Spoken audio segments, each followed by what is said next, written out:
Well, the entire community is still mourning the loss of the Biffle family, especially those who knew Greg, Christina, and their children. WFMY News 2's Amber Lake spoke to some of them today about how they're coping with the loss.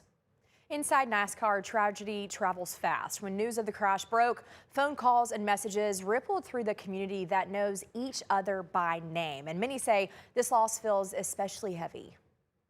Those closest to Greg Biffle say he had a certain mindset that defined him. And it was never about, look at me, I'm Greg Biffle.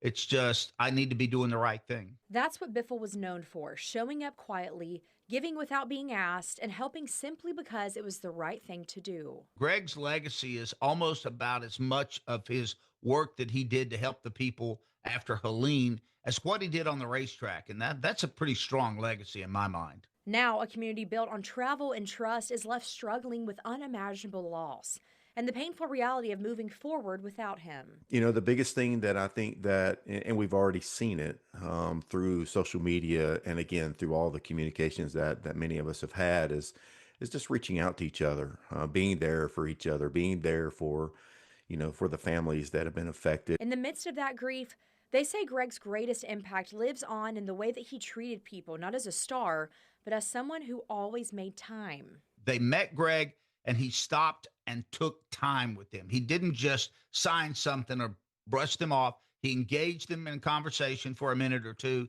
And when you do that, you build fans and you win people. And Greg was really good at that. In a sport built on speed, those who knew Greg Biffle say he's remembered mostly for slowing down, to help, to listen, and to be there for others when it mattered most.